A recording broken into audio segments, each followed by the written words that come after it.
Okay. Hello, welcome to the Queen Amina Show. I'm pretty sure you guys will be like, where is she? I am alive, I am well, and we are coming to you guys live on the Queen Amina Show on our Mo Monday with Dr. Marlyn Morris. You guys ready to get some nuggets to motivate yourselves and get going for the month of August? We are going to be live. Let me bring her up. But before I do, could you please share the broadcast and invite your friends so other people can enjoy and learn from the few things, few minutes she has with us today.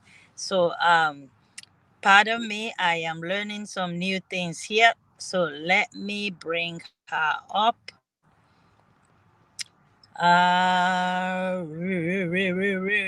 is there? She's there. Hey, we got her. Hello, Dr. Morris. Hello, my queen. How are you today? I'm doing very well, and you look amazing.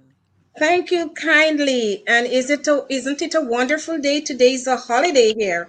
It's I know. Emancipation Day celebration. It's So, gorgeous. yes, wonderful. Awesome. So, what do you have for us today? We started an episode from last week, Raising Resilient Family, a partnership approach. Yes. And you gave us a brief of what to expect today. So, we just want you to take it away. But before you do that, I know a lot of other new people might be joining in that don't know who Dr. Morris is. And who can better explain and introduce Dr. Morris more than Dr. Morris herself? Okay, my queen, I'll do that very quickly. I am an educator, a transformation coach, international consultant, town planner, trained lawyer, and legislative drafter. So we have many accountabilities. I'm also part of the UN Women Expert Trainer in Domestic Violence Against Women and Girls and Gender Parity. So it's a whole range, and I would invite listeners to look out for my Queen Amina will let you know during the coming weeks how to get in touch with me if you're inspired. I do believe in helping our community to thrive and prosper. And I also believe in human dignity, and that is a focus for us to live sustainable livelihood.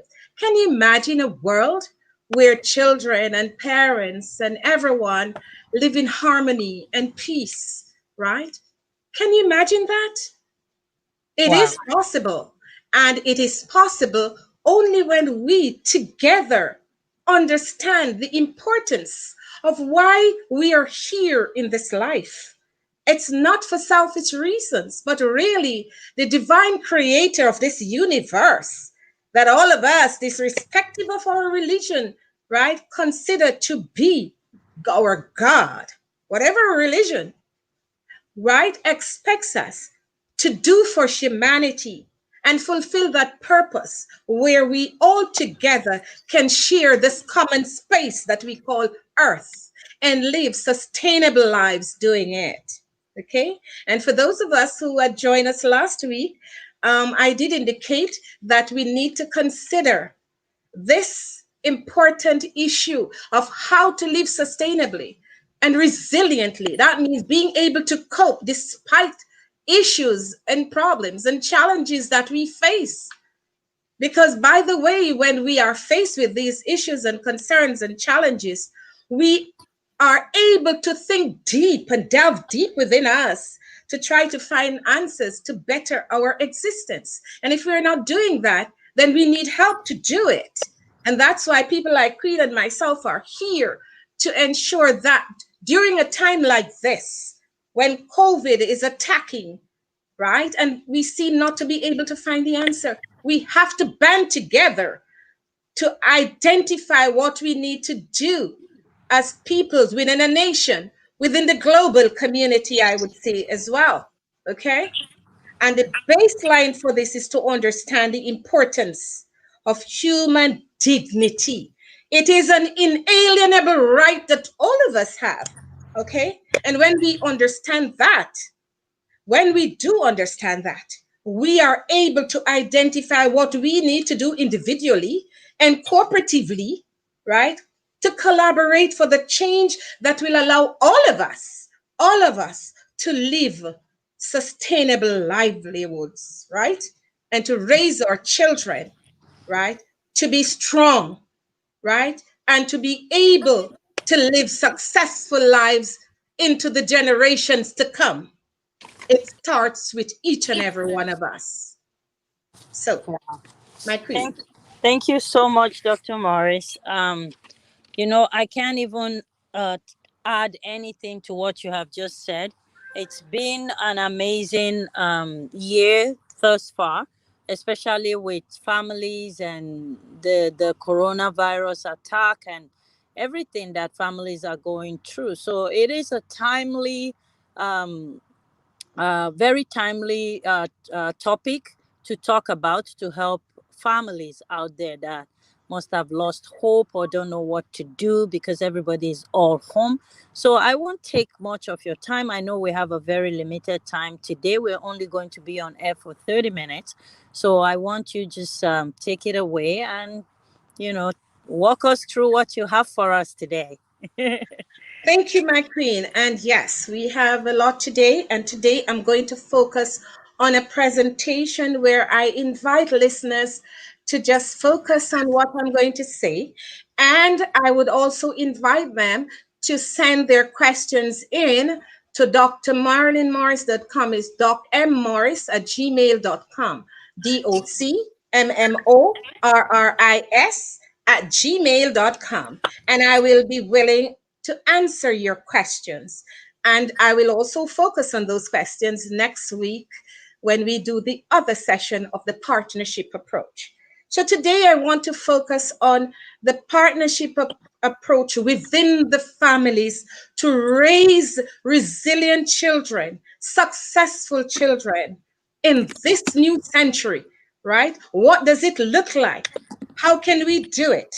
Why are we, some of us, failing, as research is saying? Some of us are failing as parents, right? We have a new generation to nurture. We have the millennials as well as part of our family structure. How can we ensure that that family structure is ready to be able to support the new generations to come and the existing ones? Right now, the latest ones we call the Gen Zers or the I generation. And they are the ones that are even looking and feeling and maybe are better off than their parents right now. And it's all because of this century, the 21st century, in which there is what we now call the fourth industrial revolution.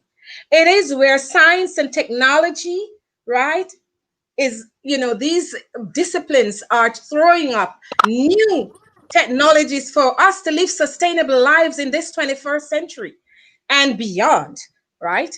And a lot of us as parents, we are losing out big time because our our children and youth are more smart. They're smarter than us, right? With the smartphone in the palm of their hands, right? They can reach right around the world faster than you can blink your eye. Just imagine that, right? And many of us parents, especially baby boomers and our generation of grandparents and so on, are finding it very difficult to keep up. So, what do we do? That's a big question. How do we get ready? How do we raise these new children, a new generation, so that there is interconnectivity, integration of purpose, understanding of each other, both parents and children and grandparents, right? And this is the major question. How do we do it? How do we nurture these children so that we do not lose out to what I call the surrogate parents? These are the Internet of Things, right? And the smartphone technology. And don't get me wrong, they're great. They're designed for us to live better in this 21st century, right? And more efficient and more effective. right? But I dare say that a lot needs to happen if we are to do this. So let's go back to basic and look at the family itself, right? And when I talk about family, I am talking about all types of family: nuclear family, single parent family, whatever the conception is at the moment, or what they look like in terms of structure. We owe a responsibility and a duty of care to our children, and I dare say grandchildren, to raise that resilient partnership. So, what does it look like? And my queen, I just wanted to go on to make this presentation very quickly, right? So, I said last week that when you get pregnant, right, the first thing you should ask yourself is, how am I going to raise this child? And remember, what is happening in our research is that there are stages to the nurturing process, right? And we have to ensure that we nurture those children to live and work, right? Develop their academics, to be successful on that, to be successful in career, to be successful in life. And the partnership and foundation starts at home. I dare say that it is important for us to look at morals and ethical values and how we begin to nurture our children for this, so that they will understand humanity and they will understand their purpose. From there, in the womb, from we conceive, we have to begin that process. How we speak, how we act. Our partners, our mothers and fathers need to come together during that conception phase to live well and to have the right attitude of mind, right? To begin to speak with this child, even while in the womb, right? You can speak to that child, right? Show love and concern. Yes, you will be anxious and there's anxiety. A lot of pregnant women have pains and upset stomach and that sort of thing.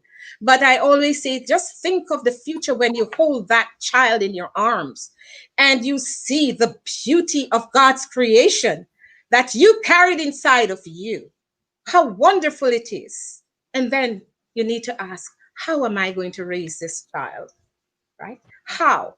Right? This is a new focus once the child is born. So between the age of 5, there are different levels of understanding who that child is. Okay. So from the first instance, that child, is from 0 to 6. And these are research findings: 0 to 6. That is when he's most curious.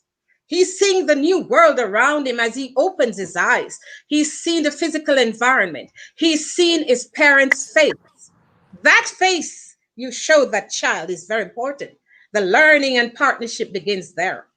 So you have to be able to have the right attitude and mindset.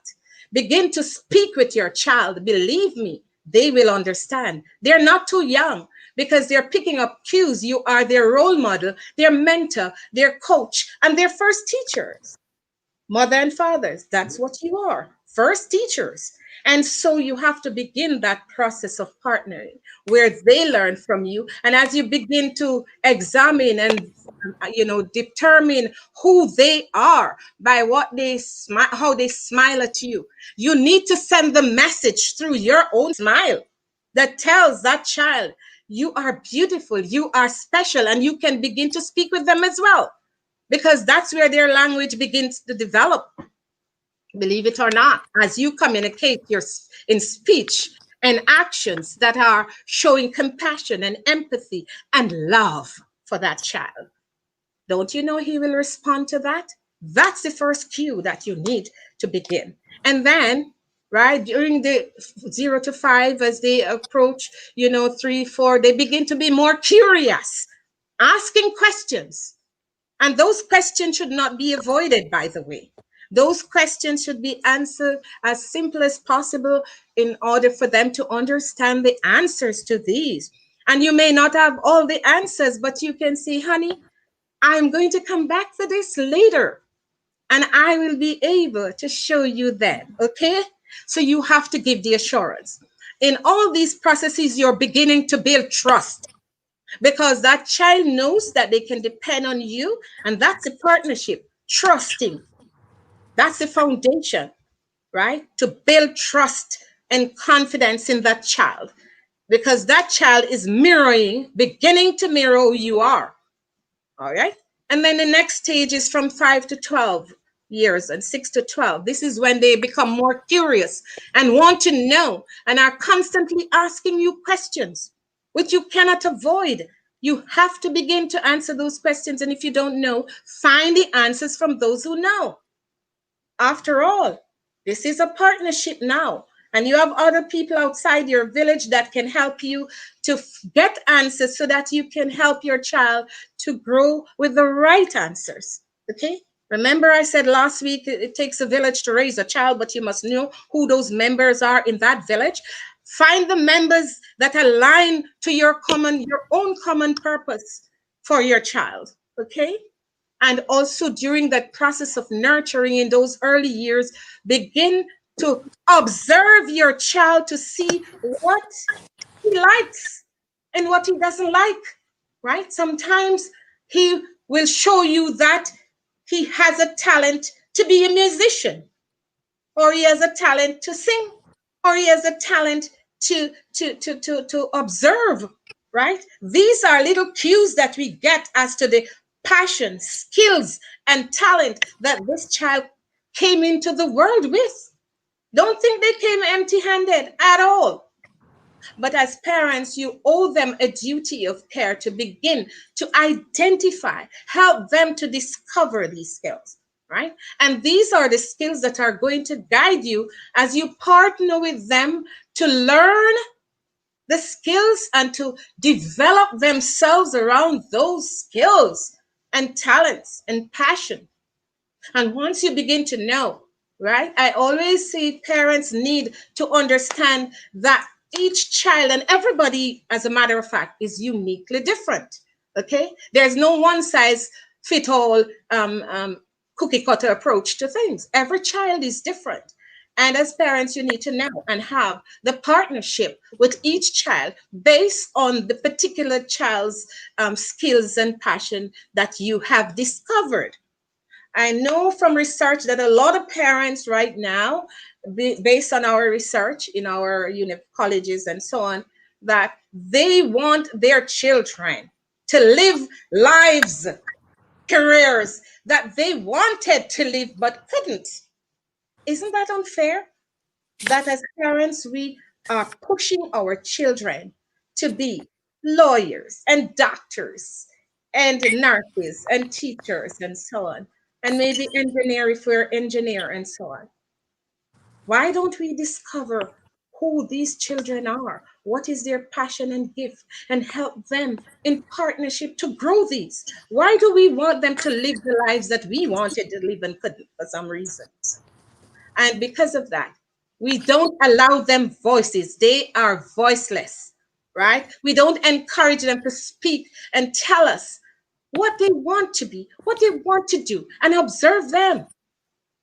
And so they are speechless, they're voiceless because we don't allow them to express themselves in a way that will inform us. We think we're there as parents to dictate what they do.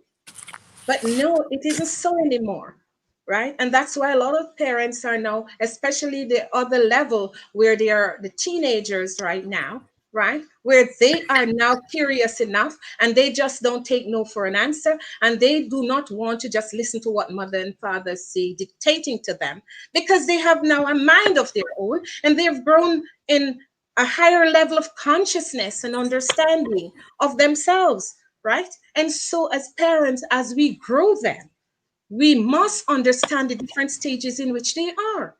So, they are in secondary schools and they are doing subject areas.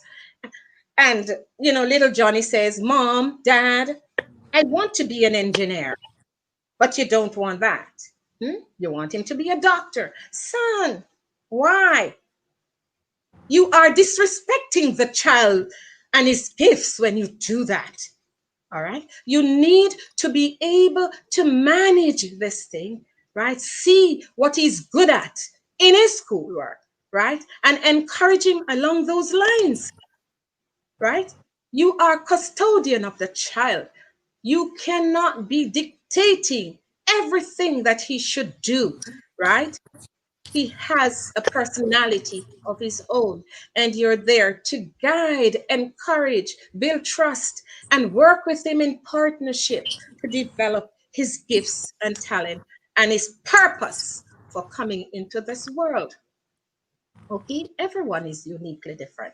All right, so we need to begin at that, in that partnership. So the question is then, how do we move forward?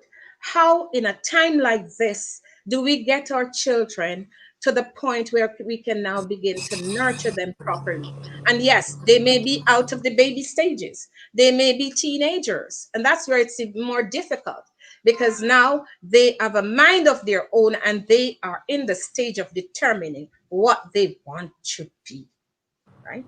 What kind of life they want to live, what kind of career they need to focus on. And by the way, that is a time, especially for teenagers, where they have access in their smartphone phone all over the world to different things, that they are now exposed to a lot of issues on the internet. They are exposed to privacy concerns. They are exposed to cyberbullying. They are exposed to their developing sexuality that they may not even understand how to manage and maneuver.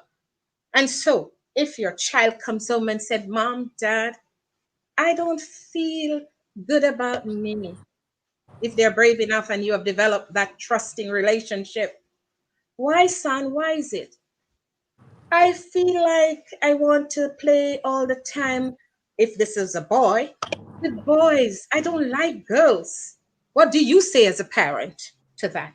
And believe it or not, there are a lot of gender issues around young people today that we need to begin to wrap our heads around, right? And encourage that dialogue, right? Listening and responding to our children so that we can help them to grow the ethical and moral way, and where they stray from the path, because you know them very well, you can guide them into coming back, right? And I don't say there are not other children who may be different based on their biological constitution and so on. Yes, we do have those too. But a lot of the gender issues, right, are learned from outside the homes too, right? Where their peer groups begin to pressure them into being differently gendered. We have to build our children in such a way that they will seek guidance from us. The partnership approach speaks to that. It's not only academics, but it's also socialization, right? Processes, right? How do we deal with those? You know, please, my parents, we need to begin to seek answers and how we deal with that. And then there's the issue at home as well, right? Where one parent is an abuser, right?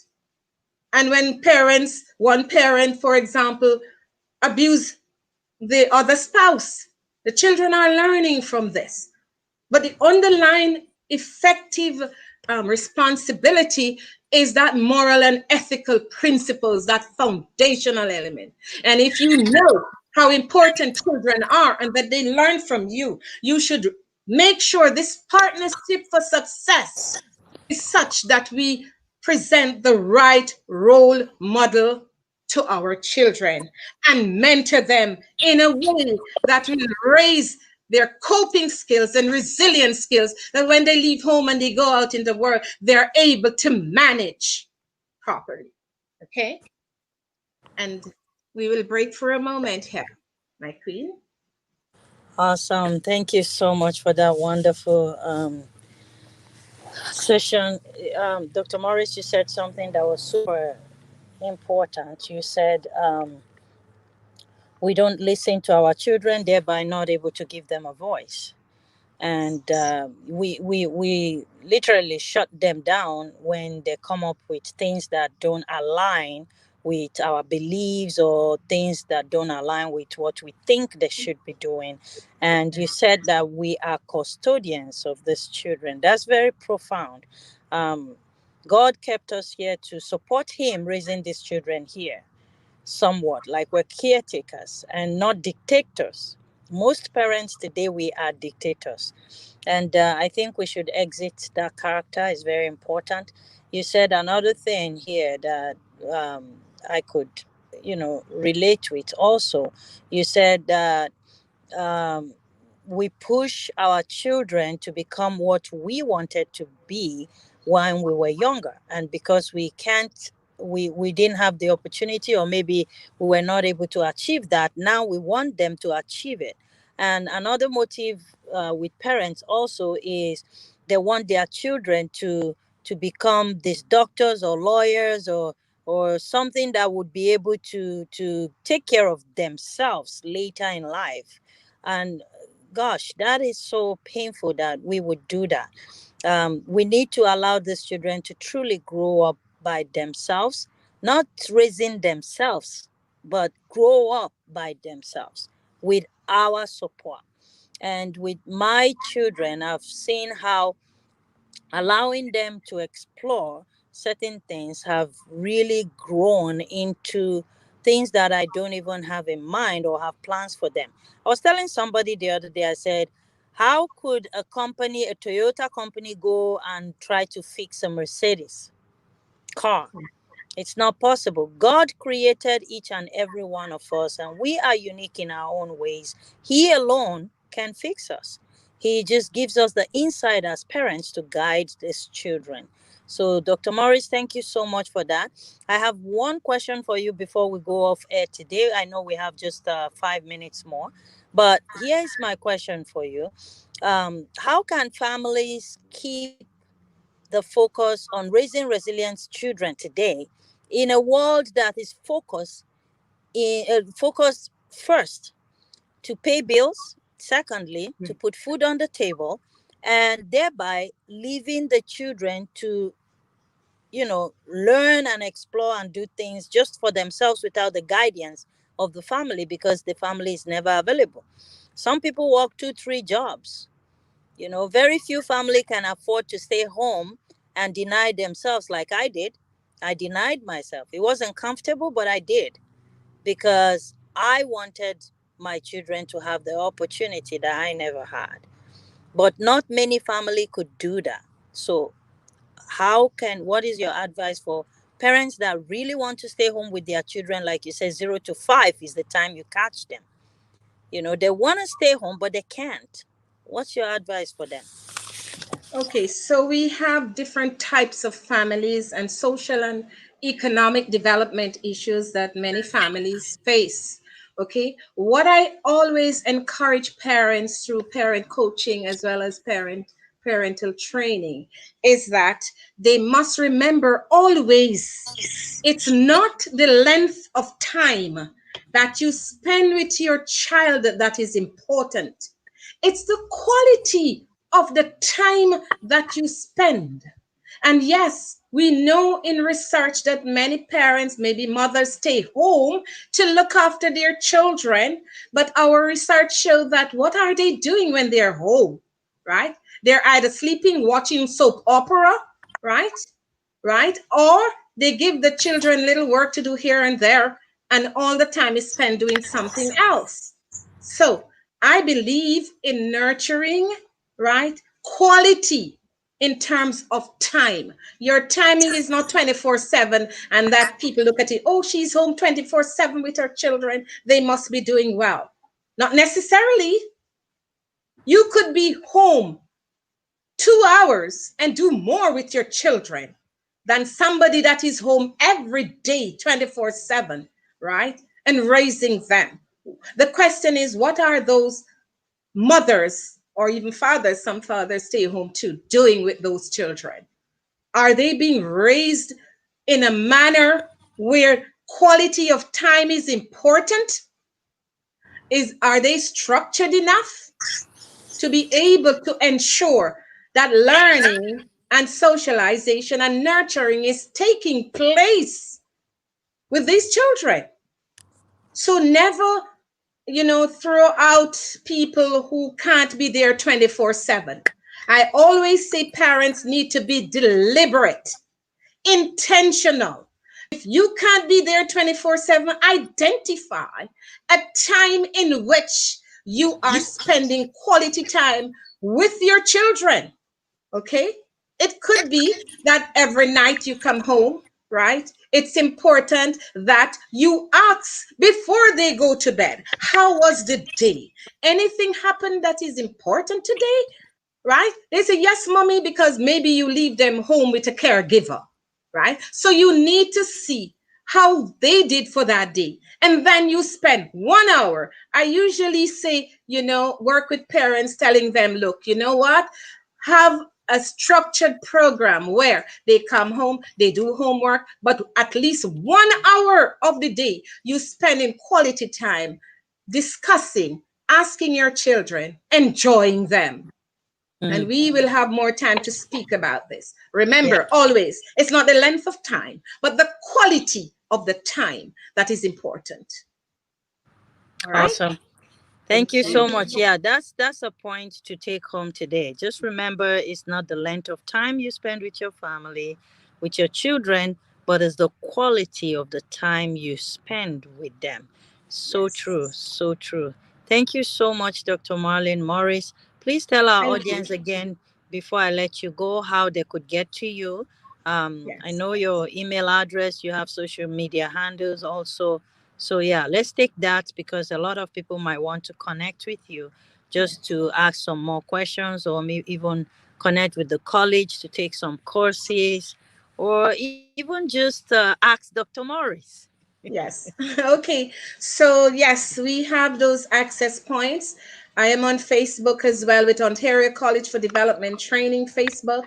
And I also have drmarlynmorris.com, Inspiring Life Solution. This is where we do a lot of motivation with parents and different target groups of, living well, coaching them, and also in a variety of niche areas as well. I'm a transformation coach as well, and my email, and I'm always ready to help.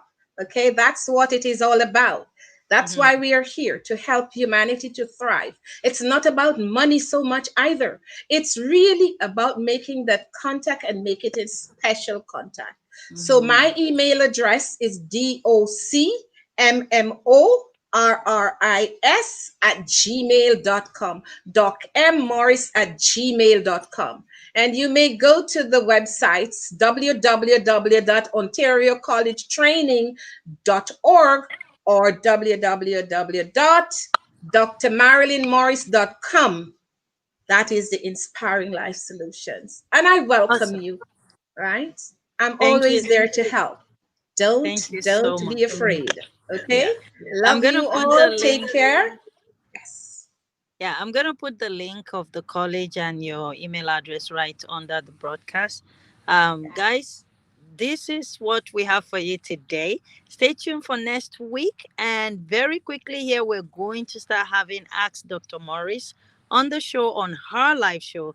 And you guys will get to ask any question, life skill, any question Yes. concerning life. And she will be able to respond to it. So, I want you guys to go out there, have fun, stay safe, and 4 p.m. I need you guys to connect with Nebo TV, Nebo TV on YouTube. Efimena Igujovo, go figure the last name out. She's going to be live on Nebo TV. 16 years old, that started her own hairline product. So, guys, come listen to how and why she started this product. It's an amazing story. Yes. So don't say because it's her daughter. Go listen to her yourself and you will figure it out because I was surprised myself. Yes. That's her skill as an entrepreneur. Yeah, we went out for her Just first outing with the product. She was sold out 157 bottles of hair yes. product she took out, sold out. And she posted it on Instagram, sold out. I'm like, okay. Yes. So yeah, she's super excited. We need your support. Vigo Award 2020 is coming up. October 4th is going to be a virtual event. We're just getting ready to start getting out flyers.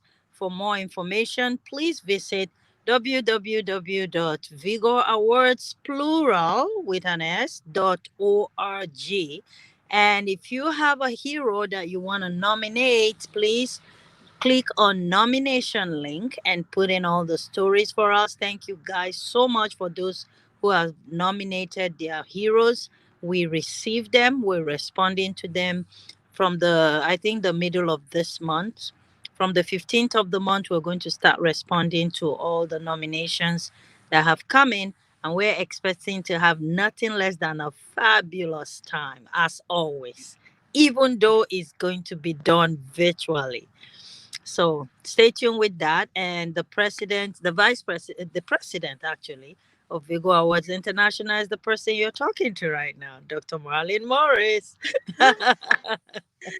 Oh my. All right. Thank you Yeah. guys so much. Share the broadcast, invite a friend to watch with you, have a watch party. Until then, keep smiling, keep loving, and keep watching the Queen Amina show. Thank you, Yes. Dr. Morris. You're welcome, my queen. Thank you. Bye, everyone.